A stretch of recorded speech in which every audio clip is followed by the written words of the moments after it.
Assalamualaikum warahmatullahi wabarakatuh. Waalaikumsalam warahmatullahi wabarakatuh.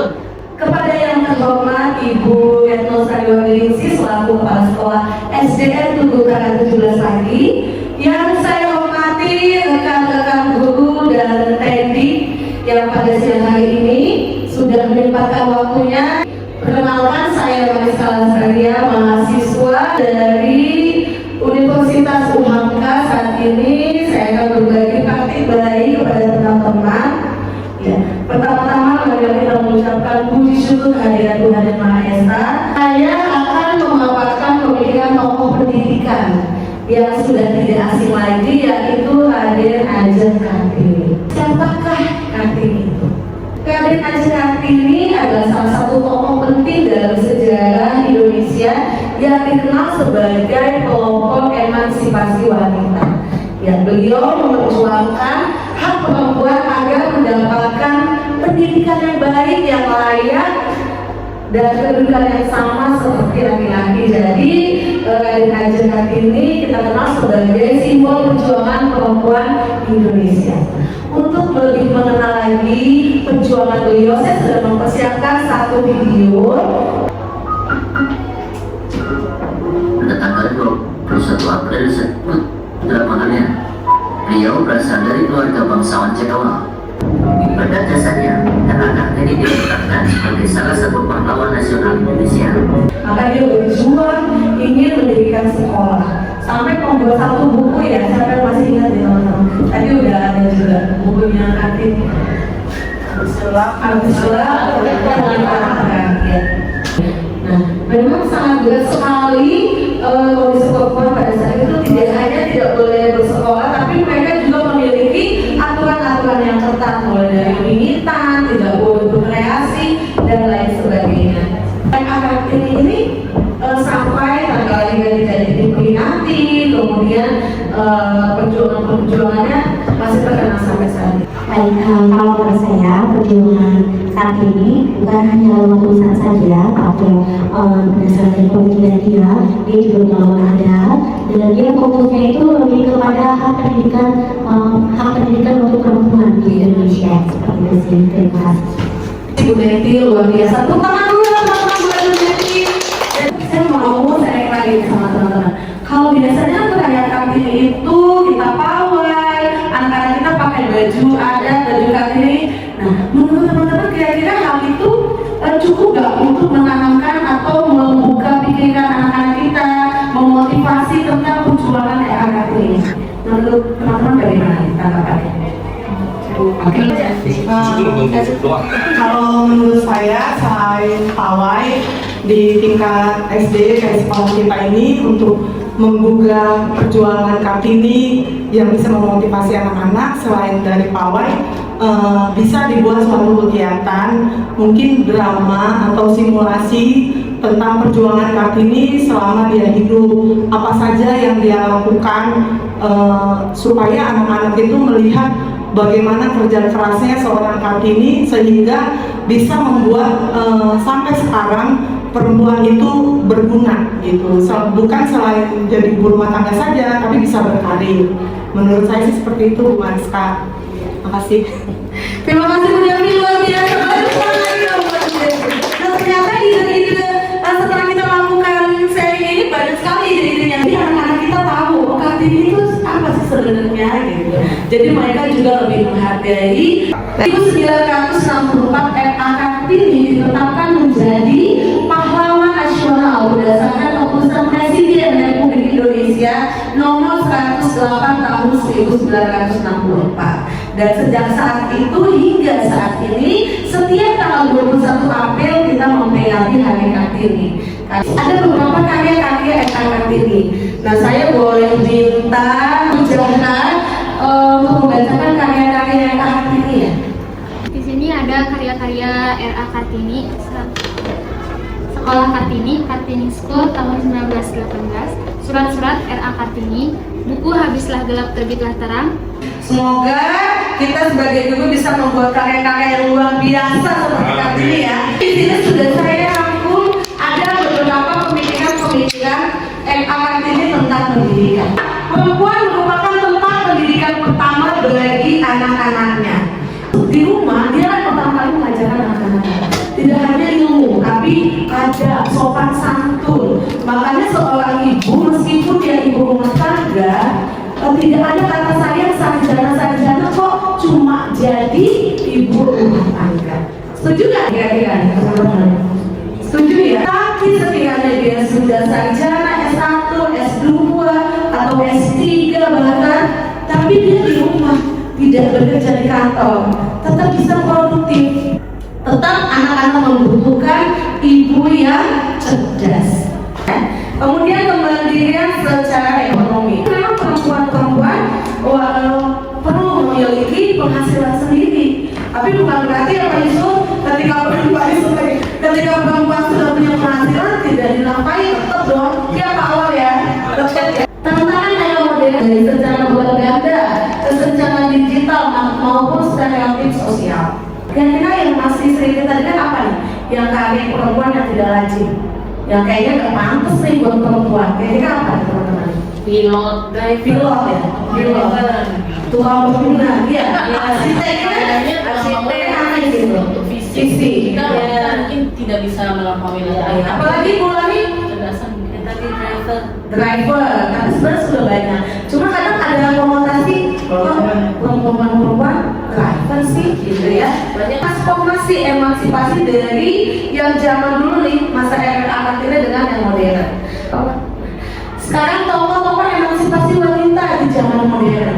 Saya mau sharing lagi sama teman-teman. Kira-kira tokoh emansipasi wanita di zaman modern Indonesia ini yang melanjutkan semangat era Kartini. Siapa sih kira-kira? ya saya Bu. Oh iya, tepuk tangan buat Ibu kita. Betul, salah satunya kita ya. Kita pelopor Kita mungkin seperti punya idola yang berkarya, berhasil dan berinspirasi banyak perempuan. Marta Tilar. Salah satu favorit saya itu dulu ada Menteri Ibu Susi. Ibu Susi. Kelautan, Perikanan kelautan itu apa ya? Selain untuk mendobrak sistem Iya. yang menurut beliau benar, terus juga pengalamannya sangat luas ya. Internasional, kemampuannya juga tinggi dan mempertemukan di Indonesia maupun di dunia internasional. Berani dia. Baik, terima kasih Ibu. Ibu teman buat Ibu Susi. Itu idolanya tadi Ibu Susi. Memang luar biasa. Walaupun banyak tantangan-tantangannya, tapi dia sangat menginspirasi ya. Mampu menunduk batasan-batasan yang mungkin buat sebagian orang itu takut gitu, tapi dia bisa melakukan. Ya. Ada lagi? Satu lagi? Awal kayaknya nih Awal. Silakan Awal. Terima kasih Bu. Iya. Sebenarnya inspirasi saya sama seperti Bu Putri, yaitu Menteri dari Kelautan ya Bu Susi. Dimana kalau kita lihat latar belakangnya, beliau itu berpendidikan sebenarnya sampai tinggi, sampai kemudian di pemerintahan beliau dia diangkat oleh Bapak Presiden dan diamankan, dan pendidikan menurut saya juga cukup bagus karena meningkatkan nilai ekonomi serta ada larangan-larangan yang sebelumnya dilakukan. Mungkin tidak ada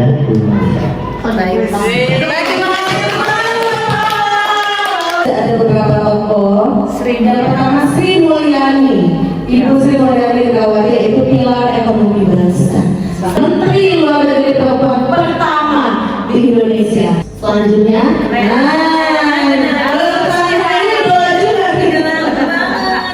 idola banget ya Najwa Shihab, suaranya kritis dan literasi.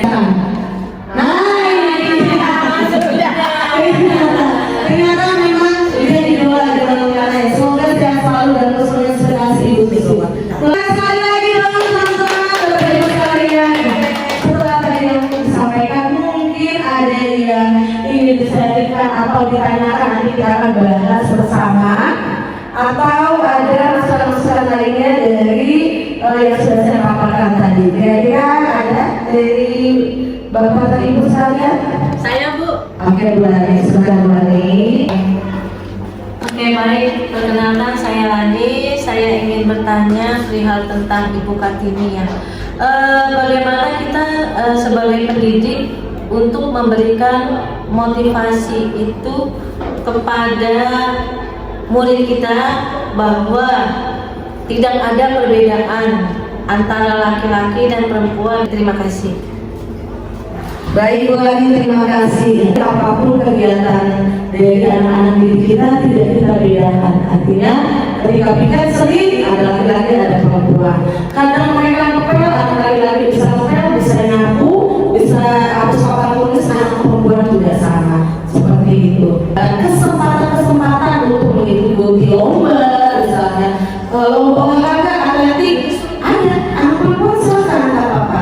Nggak bisa anak laki-laki. Untuk anak-anak dan anak laki-laki dan perempuan, kalau saya sih nggak usah dibedain warna baju misalnya. Jangan pakai baju pink, ini nanti anak cewek loh. Nah, jangan naik-naik, jatuh nanti kan anak cowok aja, anak laki-laki nah. Tapi kita tetap ingetin aja, loncat-loncat, takutnya jatuh. Udah gitu aja sampai di situ. Jangan ditambahin itu anak laki-laki ya, karena yang naik-naik yang loncat-loncat ya perempuan dia, anak laki-laki dia. Itu hal-hal sederhana ya mungkin diterapkan. Ya, selanjutnya ada pertanyaan lagi kan? Ada Bu, saya Bu. Oh iya, silakan Bu Devi. Oke, pertanyaan ini sangat menggugah pemikiran saya selama ini. Yang ingin saya tanyakan adalah mengapa perjuangan RA Kartini yang cuma sebentar, tapi memberikan dampak yang luas bagi bangsa kita, terutama wanita-wanita di Indonesia. Perjuangan yang singkat ini begitu dapat mengubah paradigma rakyat Indonesia, bahkan pemerintah Indonesia yang sangat patriarki. Itu yang sangat menggugah pikiran saya. Kenapa cuma sebentar tapi kok dia bisa mendobrak itu? Terima kasih Bu sekali. Luar biasa loh pertanyaan. Tepuk tangan dulu nih buat Bu Devi. Ya memang anak ini cukup muda ya. Kalau misalkan perjuangan sebentar, tapi dikenang sampai sekarang, bahkan sampai kita terus hari lahirnya itu kita peringati. Kalau menurut saya ya Bu Devi, ini karena RA ini berjuang tidak hanya dengan senjata, tapi dia dengan pemikiran-pemikirannya, tapi tidak cuma dengan pemikiran, dengan pena, pemikirannya dituliskan gitu. Jadi pemikirannya itu tidak hanya diucapkan seperti itu, tapi dia membuat tulisan yang dedicated kepada tadi di slide ada ya, kepada temannya yang di Belanda. Kemudian bahkan dia membuat beberapa buku, salah satunya Habis Gelap Terbitlah Terang. Buku-buku tersebut sampai sekarang masih bisa kita lihat, masih ada bukti-buktinya, masih bisa mungkin karena ada buku kita foto, kita copy dan bisa dinikmati sebagai perjuangan sejarah seorang RA Kartini. Tapi kalau misalnya beliau cuma dengan suara, mereka pidato tanpa ada bukti, ya di telan zaman ya akan hilang ingatan-ingatan itu. Itu menurut saya seperti itu. Mungkin Bu Devi ada tambahan ya, ada yang lainnya. Saya rasa sudah cukup Begitu ya, Iya. coba untuk membuat bukti-bukti apa-apa yang karya-karya kita ya dan bisa dikenal dan bisa dipakai buat anak-anak nanti selanjutnya. Seperti itu. Luar biasa loh Bu Devi. Tepuk tangan buat Bu Devi, teman-teman.